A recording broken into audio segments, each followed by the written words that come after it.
이미 우리 사회는 노령사회에 접어들었습니다.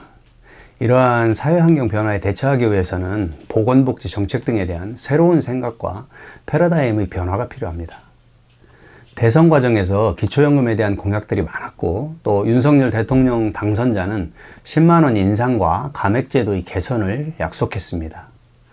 공적연금으로서 기초연금이 가장 이상적인 정책은 65세 이상 어르신들에게 모두 지급하는 것입니다. 그러나 이는 지급 능력의 문제로 재정 확보가 우선되어야 하기에 단시간에 결정되려면 과감한 결단과 국민적 합의가 필요해 보입니다. 앞의 영상에서는 세부적으로 설명을 하였는데요. 열심히 알아보고 또 이해를 한다고 해도 막상 대비하고 대처할 수 있는 게 많지 않아서 많은 분들이 속상해 하십니다. 국가정책으로 시행되는 복지에 대해 예전에는 주면 고맙고 안 주면 어쩔 수 없지라는 사고가 아니라 젊어서 열심히 일해서 국가를 성장시킨 국민들에게 노동력이 없는 노년에 국가가 복지제도로 생활을 보장해주는 선진국형 시스템을 우리도 정착시켜야 합니다. 그래서 복지제도에 대해 스스로 확인하고 또 이해하고 적극적으로 수혜를 받을 수 있도록 하는 노력이 필요합니다. 오늘은 기초연금에서 흔하게 일어나는 탈락 이유를 이야기해 봅니다.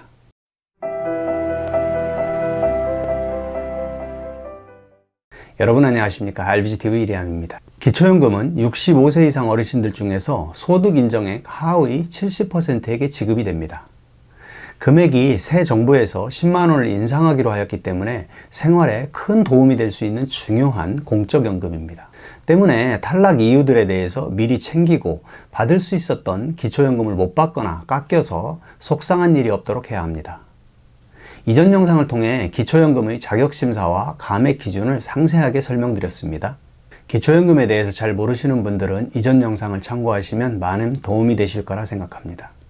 그래서 오늘은 기초연금을 처음 신청을 하거나 기존에 탈락해서 재신청을 계획하시는 분들이 신청 대상에서 탈락하는 일이 없기를 바라는 마음으로 그동안 많은 분들이 주신 질문을 중심으로 기초연금 자격심사 탈락 원인을 설명해 봅니다.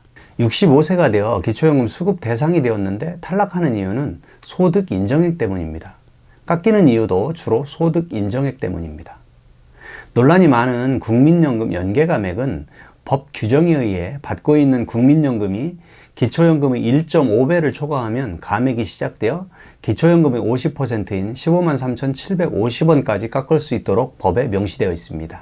현재 기준으로 46만 1,250원 이상의 국민연금을 받으면 감액이 시작되었는데 새 정부에서 기초연금을 10만 원 인상하게 되면 국민연금을 60만 원 이상 받아야 감액이 시작되기 때문에 그래도 속상한 분들이 조금은 줄어들 수 있을 것 같습니다. 그러나 소득 역전 방지 감액은 어쩔 수 없습니다. 다시 말해서 기초연금이 오를수록 소득 인정액 관리가 더 중요해지게 됩니다. 2022년 소득 인정 상한액은 단독가구의 경우 180만 원, 부부가구는 288만 원으로 이를 초과하면 수급 대상에서 제외됩니다. 잘 모르거나 챙기지 못해서 소득 인정액이 올라가는 사례들을 한번 알아보도록 하겠습니다. 첫 번째로 가족 간에 계약하는 임대보증금이나 채무입니다. 임대보증금은 부채로 시가표준금액의 50%까지 공제가 가능합니다. 예를 들어 시가표준액 3억 원의 아파트를 2억 원에 전세를 줬다고 하면 3억 원의 50%인 1억 5천만 원까지 부채로 공제가 됩니다. 하지만 가족 간의 거래는 계약서가 있어도 공제되지 않습니다. 또 가족 간의 돈 거래 역시 부채로 인정되지 않습니다. 간혹 사업하는 자녀들이 세금 조금 아껴보려고 부모님 통장으로 거래하는 경우가 있는데 불이익을 받을 수 있으니까 주의하셔야 합니다. 두 번째로 기타 증여재산입니다. 금융재산을 줄여보기 위해 자녀의 명의로 통장을 개설하거나 이체해 놓는 경우가 있습니다. 2011년 7월 이후 발생한 금융거래 경우에는 기타 증여재산으로 인정되어 일정 기간 명의에 관계없이 신청자 재산에 포함됩니다. 이때 증여세 납부 여부는 상관하지 않습니다. 예를 들어 현금 5천만 원을 자녀에게 이체했다면 자연소비분인 단독가구 월 209만 7천 원, 그리고 부부가구는 256만 원을 적용해서 단독가구인 경우는 24개월, 부부가구는 20개월이 지나야만 금융재산에서 사라지게 됩니다. 물론 자연소비분도 매년 증가하니까 이보다는 좀 적게 걸려서 어쨌든 오랜 시간이 지나야 소멸되게 됩니다. 세 번째로 종중 공동재산이나 친목회 동호회 협의입니다. 공동 목적의 금융재산이라도 신청인의 개인 계좌로 관리하면 신청인의 금융재산으로 포함됩니다. 종중재산의 경우 관할 세무서에서 고유번호를 부여받아서 이체하면 제외됩니다. 그리고 친목회 총무를 맡아서 회비를 관리하는 경우라도 임의단체 계좌라는 것을 증명하는 확인서나 또는 은행에서 증명서류를 받아서 제출해야 제외될 수 있습니다. 이러한 금융재산은 신청 전에 미리미리 준비해서 정리해 놓아야 합니다. 네 번째는 고급 자동차, 고급 회원권 소유입니다. 차량이 3000cc 이상이거나 차량 가격이 4천만 원 이상이거나 둘 중 하나에 해당되면 고급 자동차로 인정됩니다. 재산이나 소득이 아예 없어도 고급 자동차를 소유하면 가액이 그대로 100% 반영되기 때문에 기초연금 대상에서 아예 될 수 없습니다. 할부로 구입하는 경우라도 차량 전체가를 적용하기 때문에 의미가 없습니다. 골프, 콘도 등 고급 회원권 역시 가액 전체를 소득 인정액으로 보기 때문에 마찬가지로 탈락하게 됩니다. 다섯 번째는 기초연금을 받으려면 대한민국 국적자이면서 65세 이상이어야 하고 또 국내에 거주하고 있어야 합니다. 그래서 국외 체류 기간이 60일, 2달입니다. 60일이 넘어가게 되면 그 다음 달에 바로 지급 정지가 되고 귀국 후에 다시 지급이 재개됩니다. 여섯 번째로 많은 분들이 집을 팔고 전세로 옮기는 질문을 하셨습니다. 평생 노력해서 아파트 한 채 갖고 있는데 올 하반기로 예정된 건강보험 2단계 개편에서 피부양자 자격이 강화되면서 그나마 직장 다니는 자녀 앞으로 되어 있는 피부양자마저 탈락할 것 같아서 차라리 집을 팔고 전세로 옮기려고 고민하십니다. 사례를 가지고 기초연금 변화를 비교해 보았습니다. 서울에서 시가표준액 6억 원의 집을 매매가는 8억 원으로 하겠습니다. 집을 팔고 5억 원짜리 전세로 옮기는 경우를 사례로 들어보겠습니다. 주택의 경우 소득 산정액 산정 시 일반 재산에 포함되고 서울은 1억 3,500만 원을 공제해 줍니다. 그래서 6억에서 1억 3,500만 원을 빼고 여기에 반영률 4%를 곱해서 12개월로 나누게 되면 소득 인정액은 155만 원입니다. 그런데 이제 전세로 바뀔 경우에 전세보증금, 임차보증금이죠. 나중에 돌려받을 채권이라 5%만 공제되고 전액 일반 재산으로 봅니다. 그리고 남게 되는 3억 원의 현금은 금융재산이 되어서 2천만 원을 공제받습니다. 그러면 5억에 95% 그리고 금융재산 3억에서 2천만 원을 뺀 금액 이를 합해서 4%를 곱한 다음에 12개월로 나누게 되면 251만 7천 원이 됩니다. 무려 소득 인정액이 100만 원 가까이 증가했습니다.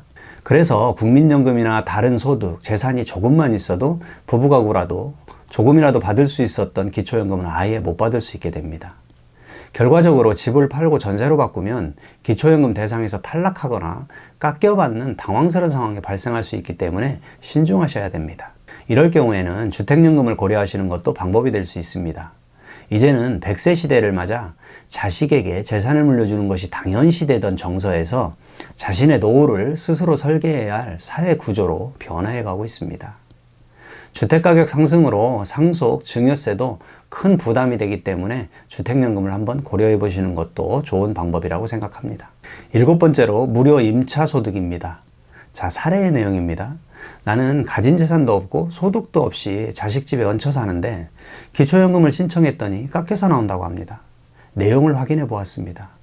이분은 젊어서 사업하다가 실패한 후에 늦게 들어간 직장에서 13년간 꼬박꼬박 납입한 국민연금으로 현재 42만 원을 받고 또 퇴직금하고 그동안 적금 들어서 모은 돈 1억 원이 은행에 들어 있습니다. 함께 사는 아들 집이 최근에 많이 올라서 시가 표준액이 15억 원이 되었습니다. 그럼 이분은 소득이라고는 국민연금 42만 원이 전부인데 기초연금이 깎이는 이유를 알아보겠습니다. 국민연금 42만 원은 공적 이전 소득입니다.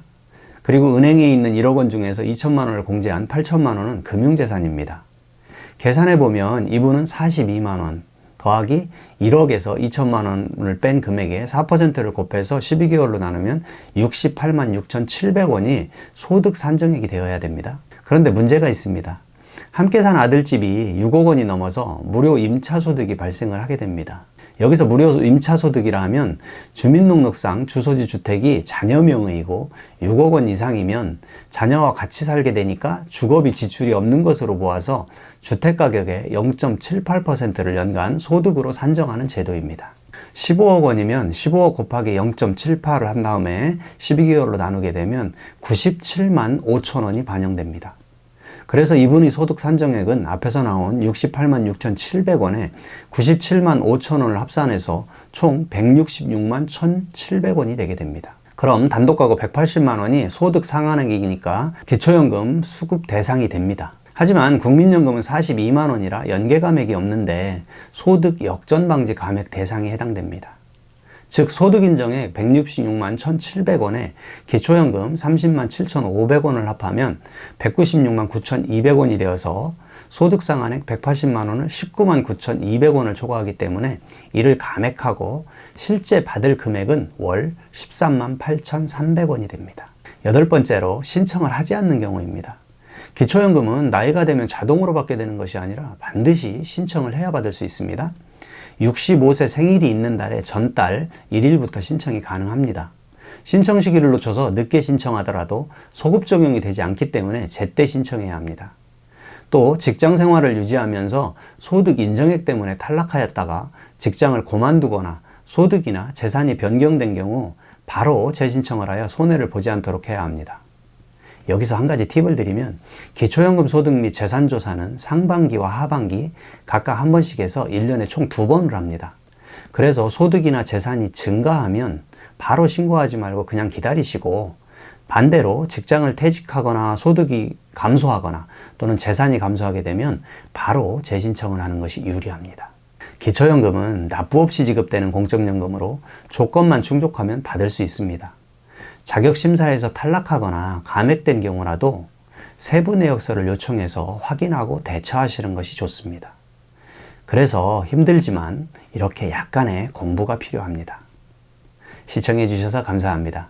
구독과 좋아요는 제게 큰 힘이 됩니다. RBGTV 리암입니다.